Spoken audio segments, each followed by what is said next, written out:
నమస్తే welcome to స్వతంత్ర news నేను ప్రియా శర్మ బులెటిన్ లో ముందుగా హెడ్లైన్స్ చూద్దాం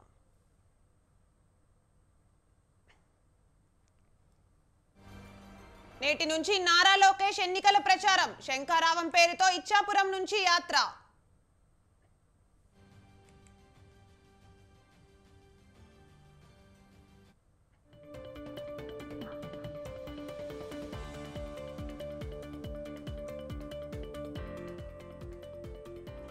నియంత పాలకులను తరిమి కొట్టండి కాంగ్రెస్ శ్రేణులకు షర్మిల పిలుపు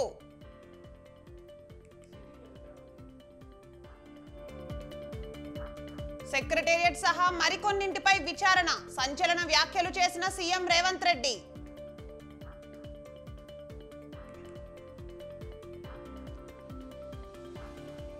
ఈ నెల 20 నుంచి బీజేపీ విజయ సంకల్ప యాత్ర క్లస్టర్ వారీగా పేర్లు పెట్టిన కమలనాథులు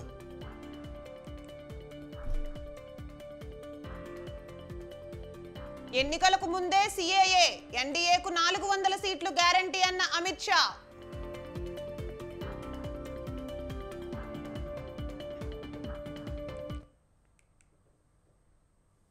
తెలంగాణలో కొత్త ప్రభుత్వం కొలువు తీరాక సమర్పిస్తున్న తొలి పద్దు ఎలా ఉండబోతోంది ఓట్ ఆన్ అకౌంట్ బడ్జెట్ అయినా ప్రభుత్వ ప్రాధాన్యతలు ఎలా ఉండబోతున్నాయి ఇలా ఎన్నో అంచనాల మధ్య రేవంత్ ప్రభుత్వం 2024-25 సంవత్సరానికి 2,75,891 కోట్ల అంచనాలతో పద్దును ప్రవేశపెట్టింది.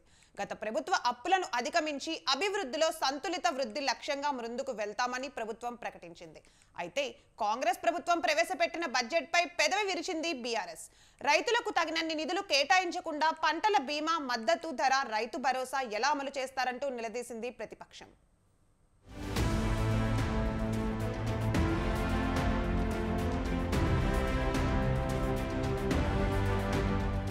ప్రత్యేక తెలంగాణలో తొలిసారి అధికారంలోకి వచ్చిన కాంగ్రెస్ పార్టీ ప్రవేశపెట్టబోయే బడ్జెట్పై ఎన్నో అంచనాలు గత కొన్ని రోజులుగా నెలకొన్నాయి. సార్వత్రిక ఎన్నికలు ఉండడంతో సభ ముందుకు తీసుకొచ్చేది ఓట్ ఆన్ అకౌంట్ బడ్జెటే అయినా ఎలా ఉండబోతోందన్న ఉత్కంఠ అందరిలోనూ నెలకొన్న వేళ అన్ని రంగాలకు ప్రాధాన్యం ఇచ్చామని చెప్పుకొచ్చింది రేవంత్ సర్కార్. 2024-25 సంవత్సరానికి బడ్జెట్ను అసెంబ్లీలో ప్రవేశపెట్టారు మంత్రి భట్టి విక్రమార్క. మొత్తం 2,75,891 కోట్ల అంచనాలతో పద్దును ప్రవేశపెట్టారాయన. ఇందులో 2,01,178 కోట్లు రెవెన్యూ వ్యయం కాగా 29,669 కోట్లు మూలధన వ్యయంతో బడ్జెట్ను ప్రవేశపెట్టారు. మార్పు కోరుతూ తెలంగాణ ప్రజలు స్వేచ్ఛను సాధించుకున్నారని చెప్పిన ఆర్థిక మంత్రి భట్టి విక్రమార్క వారికి మనస్ఫూర్తిగా కృతజ్ఞతలు తెలుపుతున్నట్లు వెల్లడించారు. ఈ దశాబ్ద కాలంలో అనుసరించిన ఒంటెద్దు పోకడ సాగునీటి రంగాన్ని, ఆర్థిక రంగాన్ని అతలాకుతలం చేసింది. కాంట్రాక్టుల కోసం ప్రాజెక్టులు నిర్మించే విధానం తెలంగాణకు శాపంగా మారింది. లక్షల కోట్ల రూపాయల ఖర్చులో అవినీతి ఎంతో తేల్చాల్సిన బాధ్యత మాపై పడింది. అందుకే కాళేశ్వరం ప్రాజెక్టులోని మేడిగడ్డ, అన్నారం, సుందిళ్ల బ్యారేజీల నిర్మాణంలో జరిగిన నాణ్యతా లోపం, అవినీతి కార్యక్రమాలు, అనాలోచిత విధానాలు, అవకతవకలపై విచారణ జరిపిస్తామని మేము ప్రజలకి మాటిచ్చాం. ఆ మాట నిలబెట్టుకునే దిశగా కార్యాచరణ ఉంటుంది. బడ్జెట్లో శాఖల వారీగా, ప్రాధాన్యాల వారీగా కేటాయింపులను ఓసారి పరిశీలిస్తే కాంగ్రెస్ ప్రభుత్వ గెలుపునకు దోహదం చేసిన 6 గ్యారంటీలకు 53,196 కోట్లు కేటాయించారు. పంచాయతీరాజ్, గ్రామీణాభివృద్ధికి 40,080 కోట్లు, నీటిపారుదల శాఖకు 28,024 కోట్లు, వ్యవసాయానికి 19,746 కోట్లను కేటాయించారు. విద్యారంగానికి పెద్దపీట వేస్తూ 21,389 కోట్లను కేటాయిస్తూ నిర్ణయం తీసుకుంది రేవంత్ ప్రభుత్వం. 6 హామీలు ప్రజల ముందు ఉంచి వారి ఆమోదంతో ఈ శాసనసభ వేదిక ద్వారా వాటిని అమలు చేసేందుకు మా ప్రణాళికను మీ ముందు ఉంచుతున్నాం. హామీ ఇచ్చిన 6 గ్యారంటీల్లో 2 గ్యారంటీలు మేము బాధ్యతలు స్వీకరించిన 48 గంటల్లోనే ప్రారంభించి కాంగ్రెస్ ప్రభుత్వ చిత్తశుద్ధిని నిరూపించుకున్నాం. 6 హామీల అమలుకై అర్హులైన లబ్ధిదారుల నుండి దరఖాస్తులు స్వీకరించడం కోసం ప్రత్యేకంగా డిసెంబర్ 28 నుండి జనవరి 6 వరకు గ్రామాల్లో మరియు వార్డుల్లో సభలు ఏర్పాటు చేయడం జరిగింది. ఈ సభల్లో ప్రజలు 1.29 కోట్ల దరఖాస్తులు ఇవ్వటం జరిగింది. దీనిని బట్టి ప్రజల్లో ఈ హామీలపై ఉన్న విశ్వాసం అర్థమవుతా ఉంది. వైద్య రంగానికి 11,500 కోట్లు కేటాయించింది కాంగ్రెస్ ప్రభుత్వం. ఎస్సీ సంక్షేమానికి 21,874 కోట్లు, బీసీ సంక్షేమ శాఖకు 8,000 కోట్లు, ఎస్టీ సంక్షేమ శాఖకు 13,313 కోట్లు, మైనారిటీల సంక్షేమానికి 2,262 కోట్లు, గృహ నిర్మాణ రంగానికి 7,740 కోట్లు, మూసీ ప్రాజెక్టుకు 1000 కోట్లు బడ్జెట్లో కేటాయించారు. మహాలక్ష్మి పథకంలో భాగమైన ఉచిత ఆర్టీసీ బస్సు రవాణా సౌకర్యాన్ని మా ప్రభుత్వం డిసెంబర్ 9, 2023న ప్రారంభించడం జరిగింది. రాష్ట్ర మహిళలు ఈ పథకం పట్ల అత్యంత సంతృప్తి మరియు సంతోషం వ్యక్తం చేస్తున్నారు. ఈ పథకం సజావుగా సాగటానికి సకాలంలో ఆర్టీసీకి అవసరమైన నిధులు అందజేస్తున్నాం. ఇప్పటికే నెలకి 300 కోట్ల రూపాయల చొప్పున అదనపు నిధులు మంజూరు చేయటం జరిగింది. మరొక ముఖ్యమైన ప్రజా సంక్షేమ పథకం రాజీవ్ ఆరోగ్యశ్రీ. ఈ పథకం కింద మా హామీ ప్రకారం డిసెంబర్ 9, 2023 నుండి వైద్య ఖర్చుల పరిమితిని 5 లక్షల రూపాయల నుండి 10 లక్షల రూపాయల వరకు పెంచడం జరిగింది. ఆర్థిక మంత్రి ప్రసంగంలో మరికొన్ని అంశాలను పరిశీలిస్తే టీఎస్పీఎస్సీ నిర్వహణ, అదనపు సిబ్బంది నియామకానికి 40 కోట్లు, త్వరలోనే 15,000 మంది కానిస్టేబుళ్ల నియామకం, మెగా డిఎస్సీ నిర్వహణ, గిగ్ వర్కర్ల సంక్షేమానికి సామాజిక భద్రత స్కీమ్ కింద 5 లక్షల ప్రమాద బీమా, డ్రై పోర్టులను అందుబాటులోకి తీసుకొచ్చేందుకు బృహత్ ప్రణాళిక సహా మరిన్ని అంశాలను ప్రస్తావించారు ఆర్థిక మంత్రి భట్టి విక్రమార్క.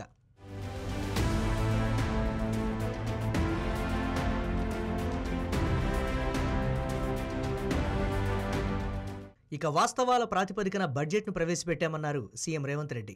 గత ప్రభుత్వంలా కాగితాల్లో చూపించే అబద్ధాలు చెప్పదలుచుకోలేదన్నారు. రాష్ట్ర ప్రజలు వాస్తవిక బడ్జెట్ను అర్థం చేసుకోవాలన్నారు ముఖ్యమంత్రి. నేను అడిగిన భట్టి గారిని, పోయిన సంవత్సరం 2,90,000 కోట్లుంటే ఈసారి ఇంకా 50,000-60,000 కోట్లు పెరగాలి కదా, మరి మీరు 15,000 కోట్లు తగ్గించి బడ్జెట్ ప్రవేశపెడితే ప్రతిపక్షంలో అసలే అబద్ధాలు మాట్లాడేటోళ్ళు ఉన్నారు, ఉన్నది లేనిది ఉత్తదే బట్టగాల్చి ముఖం మీద వేసేటోళ్ళు ఉన్నారు, ఎట్లా ఎదుర్కొంటావంటే నిజం నా దగ్గర ఉంది, నిజం నిప్పు లాంటిది, ఎవరు అబద్ధాలు చెప్పినా అది చూస్తూ ఊరుకోదు, వాళ్ళు ఏం మాట్లాడినా నేను నిలబడి సమాధానం చెప్తా, నేను చూసుకుంటా, నిజాలే చెప్తానని చెప్పి వాస్తవాల ప్రాతిపదికన ఈరోజు రాష్ట్ర శాసనసభలో 2,75,891 కోట్ల రూపాయల బడ్జెట్ను ప్రవేశపెట్టిండు. ఆదాయం తగ్గిన మీకు ఇవ్వాల్సిన నిధులను మాత్రం ఆపలేదు. మరోవైపు తెలంగాణ ప్రభుత్వం ప్రవేశపెట్టిన బడ్జెట్ రైతులను, ప్రజలను తీవ్రంగా నిరాశపరిచిందన్నారు మాజీ మంత్రులు కేటీఆర్, హరీష్ రావు. కొండంత ఆశను చూపి గోరంత కూడా ఇవ్వలేదని విమర్శించారు. అన్నం పెట్టే రైతన్నల నోట్లో మట్టి కొట్టే విధంగా బడ్జెట్ ఉందంటూ ఘాటు విమర్శలు చేశారు బీఆర్ఎస్ ఎమ్మెల్యేలు. 53,000 కోట్లు మహాలక్ష్మి పథకంకి ఉన్నది. రైతు భరోసా అన్నావు, దానికే 24,000 కోట్లు. మరి ఇవన్నీ కలిపితే 1,25,000 కోట్లు దాటిపోతుంది. అదే మరి దళిత బంధు మనం పెడితే దళిత బంధు కాదు, అంబేద్కర్ అభయ హస్తం. దళిత బంధు 10 లక్షలు ఇస్తుండు కేసీఆర్, నేను 12 లక్షలు ఇస్తా అన్నాడు. మరి ఇవన్నీ కలిపితే సంవత్సరానికి 1,25,000 కోట్లు అదనంగా పెట్టాలి. కానీ ఇవాళ పెట్టిన బడ్జెట్ చూస్తే మాత్రం మేడి పండులా ఉన్నది. ఎందుకంటే అందులో ఏం లేదు, ఉత్తగానే ఒకదప్పుడు ఉపన్యాసం ఇచ్చి వాళ్ళు కేంద్రంలో ఓటాన్ అకౌంట్ పెట్టిరు కాబట్టి మేము కూడా ఓటాన్ అకౌంట్ పెడుతున్నాం, అందుకే డీటెయిల్స్ చెప్తలేం, మళ్ళీ పెడతామని తప్పించుకునే ధోరణిలో ఉంది తప్ప వాస్తవంగా అందులో ఏం లేదు. కాంగ్రెస్ పార్టీ ఈ ప్రభుత్వం ప్రవేశపెట్టిన బడ్జెట్ అన్నదాతల్ని ఆగం చేసే విధంగా ఉన్నది. ఎన్నికల ప్రచారంలో రైతులకు కాంగ్రెస్ చెప్పిందేమో చాంతాడంత, బడ్జెట్లో ఇచ్చిందేమో చెంచాడంత. రైతు భరోసా ఇస్తామని చెప్పి ఇవాళ రైతులకు బడ్జెట్లో నామమాత్రపు కేటాయింపు ఇచ్చారు. అంకెలు మార్చి ఆంక్షలు పెట్టి అన్నం పెట్టే రైతన్న నోట్లో మట్టి కొట్టే విధంగా ఈ బడ్జెట్ ఉంది. రైతు బంధుకు రామ్ రామ్ పలికేటట్టు, రుణమాఫీకి మొండి చేయి చూపేటట్టు, పంటల బోనస్ బోగస్ అన్నట్లుగా ఈ రోజు బడ్జెట్లో కేటాయింపులు ఉన్నాయి. ఓవైపు ప్రభుత్వం మాత్రం అన్ని రంగాలకు ప్రాధాన్యం ఇచ్చామని చెబుతూ ఉంటే విపక్షాలు మాత్రం అంత సీన్ లేదని విమర్శిస్తున్నాయి. మరి బడ్జెట్ విషయంలో ప్రజల స్పందన ఎలా ఉంటుందన్నది త్వరలోనే తేలనుంది.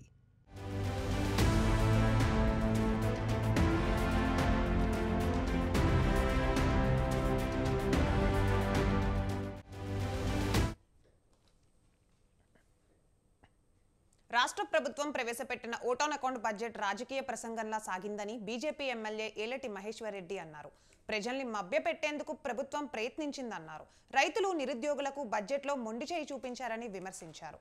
అన్ని వర్గాల ప్రజలను నిరాశలో ముంచిందన్నారు. అసెంబ్లీలో అంకెల గారడీ చూపించారని విమర్శించారు. ప్రవేశపెట్టినటువంటి ఓట్ ఆన్ అకౌంట్ బడ్జెట్ ఒక రాజకీయ ప్రసంగం లాగా కేవలం ప్రజల్ని మభ్యపెట్టేటువంటి ప్రసంగంగా కనబడతా ఉంటుంది. రేపు పార్లమెంట్ ఎన్నికలను దృష్టిలో పెట్టుకొని ఒక రాజకీయ ప్రసంగం చేసినట్టుగా ఈ రోజు ఉప ముఖ్యమంత్రి గారు అసెంబ్లీలో మాట్లాడడం జరిగింది.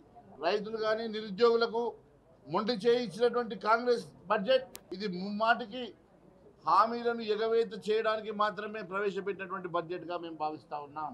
కాంగ్రెస్ బడ్జెట్ అన్ని వర్గాలను పూర్తిగా నిరాశను ముంచిందని చెప్పేసి, అన్ని వర్గాల ప్రజానీకాన్ని నిరాశ నిస్పృహలతో ముంచిందని చెప్పేసి మేము తెలియజేస్తా ఉన్నాం. అంతేకాకుండా కేసీఆర్ పాలనలో చేసినటువంటి అంశాలను, కేసీఆర్ పాలనలో జరిగిన అవినీతిని ఎండగట్టే ప్రసంగంలా ఉంది తప్ప మీరు ఏం చేయాలనుకుంటున్నారో స్పష్టంగా చెప్పలేకపోయినారన్న సంగతి నేను తెలియజేస్తా ఉన్నాను. కేవలం అంకెల గారడిలో ఏ ఒక్కటి కూడా పొంతన లేని విధంగా, ఏ ఒక్కటి కూడా సమతుల్యం లేని విధంగా మీరు ఈరోజు బడ్జెట్లో చదివినటువంటి ప్రసంగంలో కనబడతా ఉన్నది. కాంగ్రెస్ ప్రభుత్వం వాస్తవ పరిస్థితుల ఆధారంగా బడ్జెట్ రూపొందించిందని సిపిఐ రాష్ట్ర కార్యదర్శి ఎమ్మెల్యే కూనంనేని సాంబశివరావు అన్నారు. గత ప్రభుత్వం ఎక్కువ నిధులు చూపించి ప్రజలను ఆకట్టుకునే ప్రయత్నం చేసిందన్నారు. ఆచరణలో మాత్రం చెప్పిన మొత్తాన్ని ఖర్చు చేయలేదన్నారు.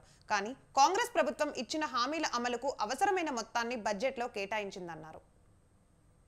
బాగా ఎక్కువగా నిధులు కేటాయింపులు చేసి బాగా ప్రజల్ని ఆకట్టుకునే విధంగా అన్ని పద్ధతుల్లో పెంచి చూపెట్టింది. ఆచరణలోకి వచ్చేసరికి 66,000 కోట్లు ఖర్చు తక్కువైంది, అంటే కేటాయింపులు జరగలేదు. దాన్ని దృష్టిలో పెట్టుకుని ఈ గవర్నమెంట్ 2,75,891 కోట్లకు మాత్రమే ఈ బడ్జెట్ని రూపొందించడం జరిగింది. అంటే ప్రాక్టికల్గా వాస్తవికత ఆధారంగా ఈ కాంగ్రెస్ ప్రభుత్వం బడ్జెట్ రూపకల్పన చేయడం జరిగింది. దీనిలో వాళ్ళు ఇచ్చిన హామీలకు సంబంధించి 60,000 కోట్లు వాళ్ళు ఇచ్చిన హామీలు లెక్క వేసి మరలా దానికి కొంత కేటాయింపులే, సగం కేటాయింపులే చేయకుండా 60,000 కోట్లు కూడా కేటాయించారు. ఎవరైనా బడ్జెట్ తయారు చేసేటప్పుడు సంక్లిష్టంగానే ఉంటుంది. టీఆర్ఎస్కైనా అదే సంక్లిష్టత, వీళ్ళకైనా అదే సంక్లిష్టత. కానీ ప్రాక్టికల్గా విజయవంతం అవడం కోసం వాస్తవాల ఆధారంగా రూపొందించిన బడ్జెట్గా మేము భావిస్తున్నాం. టీఆర్ఎస్ ప్రభుత్వం బాగా వైసీపీ రీజనల్ కోఆర్డినేటర్లను నియమించింది. ఒంగోలు, ఎంపీ, ఉమ్మడి నెల్లూరు జిల్లాల రీజనల్ కోఆర్డినేటర్గా చెవిరెడ్డి భాస్కర్ రెడ్డి, గుంటూరు, నరసరావుపేట, బాపట్ల పార్లమెంట్ నియోజకవర్గాల కోఆర్డినేటర్గా విజయసాయిరెడ్డిని అధిష్టానం నియమించింది. కర్నూలు, నంద్యాల పార్లమెంట్ నియోజకవర్గాల కోఆర్డినేటర్గా రామసుబ్బారెడ్డి, ఉమ్మడి విశాఖ జిల్లా డిప్యూటీ రీజనల్ కోఆర్డినేటర్గా గుడివాడ అమర్నాథ్, విజయవాడ నగర పార్టీ అధ్యక్షుడిగా మల్లాది విష్ణును సీఎం జగన్ ఖరారు చేశారు.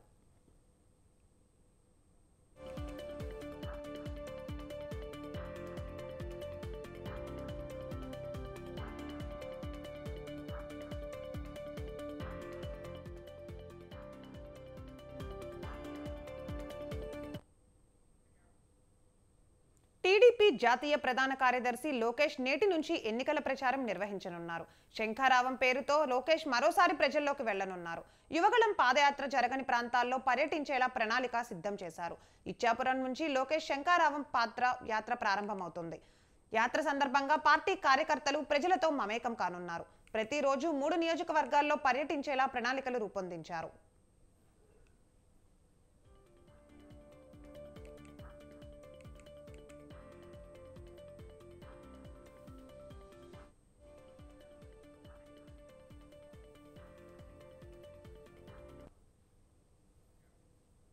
ఏపీలో విధ్వంసకర కక్షపూరిత పరిపాలన సాగుతోందని బీజేపీ రాష్ట్ర అధ్యక్షురాలు పురంధేశ్వరి అన్నారు. అధికార ప్రభుత్వం రాష్ట్రానికి ఒక పెట్టుబడి కూడా తీసుకుని రాలేదన్నారు. ఏపీలో నిరుద్యోగుల సంఖ్య రోజు రోజుకు పెరుగుతూనే ఉందని మండిపడ్డారు. కేంద్ర ప్రభుత్వం రాష్ట్ర ప్రభుత్వానికి గ్రామాల అభివృద్ధికి ఇచ్చిన నిధులు ప్రభుత్వం పక్కదారి పట్టించిందని ఆమె ఆరోపించారు.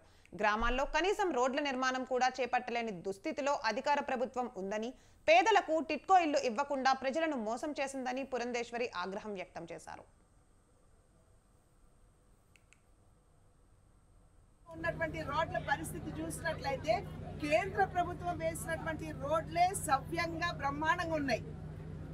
కానీ రాష్ట్ర ప్రభుత్వం ప్రత్యేకించి గ్రామీణ ప్రాంతాల్లో అయితే గ్రామీణాభివృద్ధికి ఇచ్చినటువంటి వనరుల్ని సైతం రాష్ట్ర ప్రభుత్వం పక్కదోవ పట్టించి గ్రామీణాభివృద్ధికి తిలోదకాలు ఇచ్చి కనీసం రోడ్లు కూడా సరిగ్గా వేయలేనటువంటి దుస్థితిలో ఇవాళ రాష్ట్రం ఉన్నది అనేటువంటి విషయం ప్రజలందరూ కూడా గమనిస్తున్నారు అని చెప్పి నేను భావిస్తున్నాను. అదే విధంగా మచిలీపట్నం నుండి మరి మచిలీపట్నం పోర్ట్ వరకు 25 కిలోమీటర్ల సింగిల్ లైన్ ఏదైతే ఉందో దానికి కూడా ఇవాళ కేంద్ర ప్రభుత్వం మంజూరు చేయడం జరిగింది.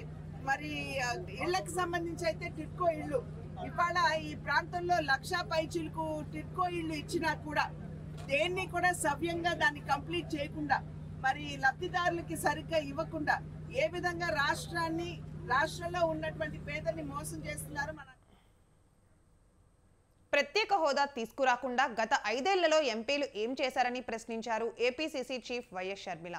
ప్రత్యేక హోదా కోసం ఎంపీలు ఎందుకు రాజీనామాలు చేయలేదని నిలదీశారు. 2 నెలల్లో ఎన్నికలు ఉండగా డిఎస్సి నోటిఫికేషన్ ఇవ్వడంపై ఆమె ఆగ్రహం వ్యక్తం చేశారు. మద్యం అనేది లేకుండా చేసి ఓట్లు అడుగుతా అన్న జగన్ సర్కారే మద్యం అమ్ముతోందని విరుచుకుపడ్డారు.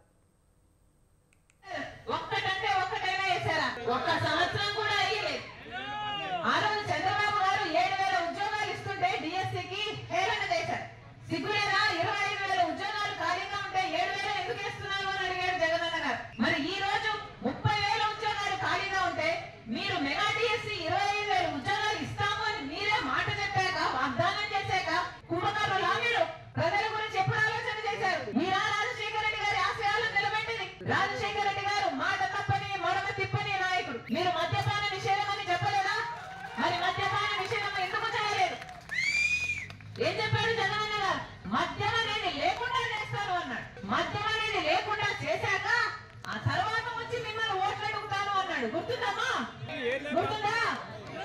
నాకు మద్యపాన నిషేధము నేను మేనిఫెస్టోలో పెడుతున్నాను. నాకు మేనిఫెస్టో అంటే బైబిల్, ఖురాను, భగవద్గీతతో సమానం అని చెప్పాడే. మరి ఏమైంది? మాట తప్పని మడమ తిప్పని రాజశేఖర రెడ్డి కొడుకు అని చెప్పుకుంటున్నారు. మరి మీరు మాట ఎందుకు తప్పారు? మరి ఎన్నిసార్లు?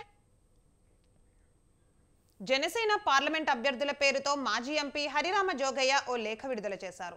7 పార్లమెంటు నియోజకవర్గాల అభ్యర్థులను సూచించారు. సామాజిక సమీకరణాలను దృష్టిలో పెట్టుకొని నిర్ణయం తీసుకోవాలని చెప్పారు. కాగా ఏపీలో టీడీపీ జనసేన తమ అభ్యర్థుల జాబితాను విడుదల చేసేందుకు సన్నద్ధమవుతోంది. ఇప్పటికే అభ్యర్థుల విషయంపై చంద్రబాబు, పవన్ కళ్యాణ్ పలుసార్లు చర్చలు జరిపారు. అభ్యర్థుల విషయంపై పవన్ కళ్యాణ్ కు హరిరామ జోగయ్య ఇంతకు ముందు కూడా పలుసార్లు లేఖలు రాశారు.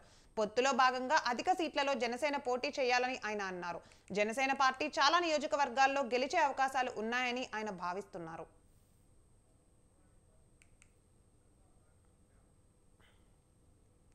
త్వరలో జరగనున్న లోక్సభ ఎన్నికల నేపథ్యంలో బీజేపీ జాతీయ ప్రధాన కార్యదర్శి ఎంపీ బండి సంజయ్ ప్రజాహిత యాత్రకు శ్రీకారం చుట్టారు. ఆయన ప్రాతినిధ్యం వహిస్తున్న కరీంనగర్ పార్లమెంటు పరిధిలోని 7 సెగ్మెంట్లలో పాదయాత్ర చేయనున్నారు. ముందుగా వేములవాడ సెగ్మెంట్ పరిధిలోని మేడిపల్లి, భీమారం, కదలాపూర్ మండలాల్లో పర్యటించనున్నారు.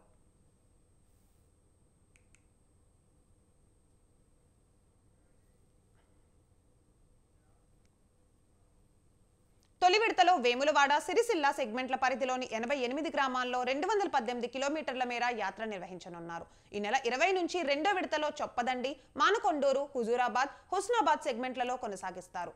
రాజన్న సిరిసిల్ల జిల్లా వేములవాడ అర్బన్ మండలం సంకెల్పల్లిలో ముగింపు సభ నిర్వహించేలా బీజేపీ నాయకులు రూట్ మ్యాప్ ఖరారు చేశారు.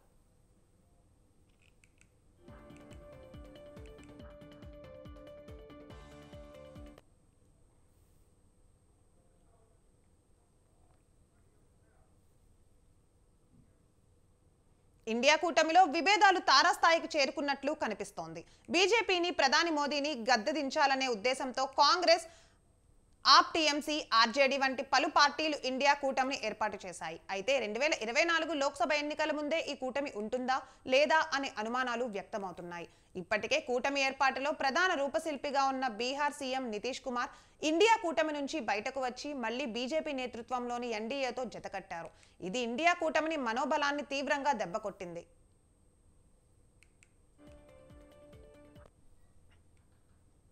ఇదిలా ఉంటే తాజాగా పంజాబ్లోని మొత్తం 14 లోక్సభ స్థానాల్లో ఆమ్ ఆద్మీ పార్టీ పోటీ చేస్తుందని Delhi CM of chief Arvind Kejriwal ప్రకటించారు. దీంతో ఇండియా కూటమికి భారీ ఎదురుదెబ్బ తగిలింది. మరోవైపు ఆప్ అస్సాంతో కూటమితో సంబంధం లేకుండా 3 ఎంపీ స్థానాలకు అభ్యర్థులను ఖరారు చేసింది. ఇక Bengal CM TMC chief Mamata Banerjee కూడా సొంత రాష్ట్రంలో కాంగ్రెస్తో పొత్తు ఉండదని ఇప్పటికే చెప్పారు. కాంగ్రెస్ కనీసం ఈసారి 40 స్థానాలైనా గెలుస్తుందా అనే అనుమానాన్ని వ్యక్తం చేశారు. ఇక ఢిల్లీ, పంజాబ్లో కూడా ఆప్ కాంగ్రెస్తో పొత్తు లేదని చెబుతోంది.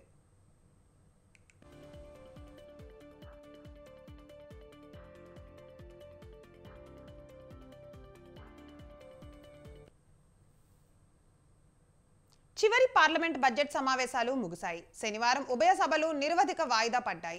జనవరి 31న చివరి సమావేశాలు ప్రారంభమయ్యాయి. ఫిబ్రవరి 1న ఆర్థిక మంత్రి నిర్మలా సీతారామన్ బడ్జెట్ ప్రవేశపెట్టారు. సార్వత్రిక ఎన్నికల ముందు తాయిలాలు ఉంటాయని అంతా భావించారు. కానీ అలాంటి ఊసే లేకుండా బడ్జెట్ ప్రసంగం ముగిసింది. చివరి సమావేశాల్లో అనేక బిల్లులను మోడీ సర్కార్ ఆమోదించింది. ప్రధానంగా మాల్ ప్రాక్టీస్ ను పాల్పడే వారిపై కఠిన చర్యలు తీసుకునేలా చట్టం చేశారు.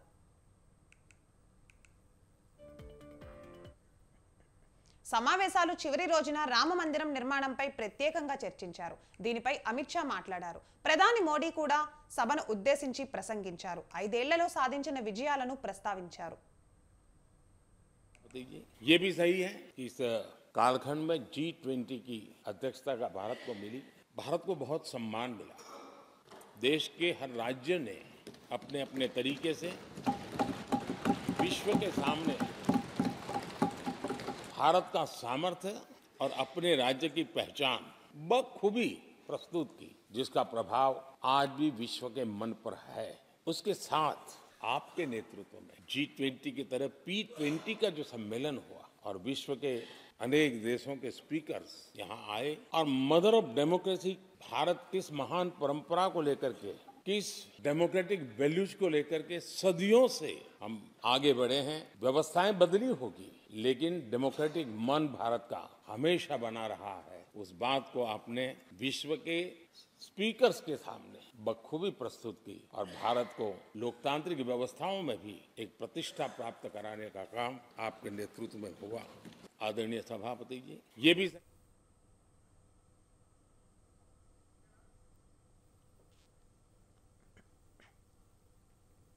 అయోధ్య రామ మందిరంపై లోక్సభలో స్వల్పకాలిక చర్చ జరిగింది. ఈ చర్చలో కేంద్ర హోంశాఖ మంత్రి అమిత్ షా మాట్లాడారు. రామ మందిర ప్రారంభోత్సవం చరిత్రలో నిలిచిపోతోందన్నారు. రాముడు ఒక మతానికే చెందిన దేవుడు కాదని, ప్రజలు ఎలా జీవించాలో చేసి చూపించిన ఆదర్శ పురుషుడు రాముడని చెప్పారు. ప్రధాని మోదీ దేశవ్యాప్తంగా భక్తి ఉదయాన్ని నడిపించారని, కానీ ప్రాణ ప్రతిష్ఠ కార్యక్రమాన్ని రాజకీయం చేయలేదని అమిత్ షా తెలిపారు. రాముడు లేని భారతదేశాన్ని ఊహించుకునే వారికి దేశం గురించి పూర్తిగా తెలియదన్నారు.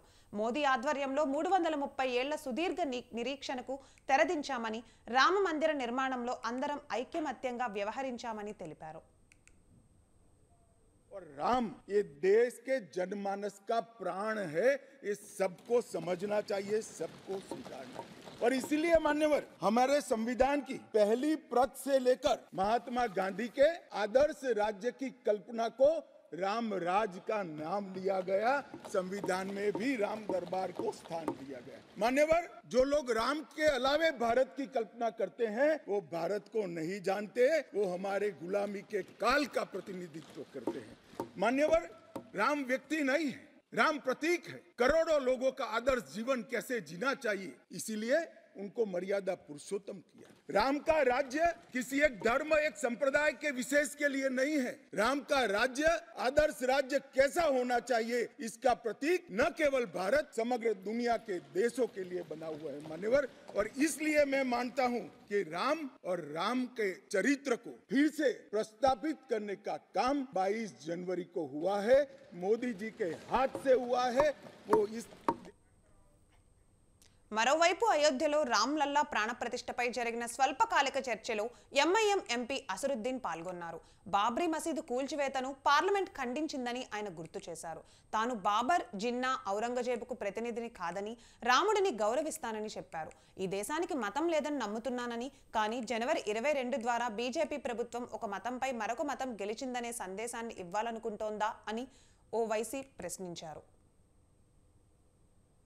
ये ले कर देता हूं। 16 दिसंबर 1992 को इसी लोकसभा ने एक रेजोल्यूशन पास किया था। आप इजाजत दीजिए तो मैं पढ़ता हूं सर। दिस हाउस, अच्छा ये गुलाम नबी उस वक्त के मिनिस्टर थे, आज नहीं है, उनका नाम नहीं लेना चाह रहा था। This house strongly and unequivocally condemns the desecration and demolition of the Babri Masjid at Ayodhya by and at the instigation of forces represented among others by VHP, RSS and the Bajrang Dal, which has caused communal violence in the country. Such act of vandalism was carried out not only in violation of order of Supreme Court but amounted to an attack on the secular foundations of our country. This House expresses anguish at the happenings and wishes to reiterate its resolve that it will ceaselessly endeavor to uphold the secular and democratic traditions of our country and for the maintenance of rule of law. और एक paragraph है, नहीं पढ़ूंगा। मैं ताजुब कर रहा हूं कि जब इस ऐवान ने एक रेजोल्यूशन पास किया तो हुकूमत आएगी जाएगी, और हुकूमत ये मोदी हुकूमत जश्न मना रही है जो 6 दिसंबर को हुआ। तो ये एक बात है सर।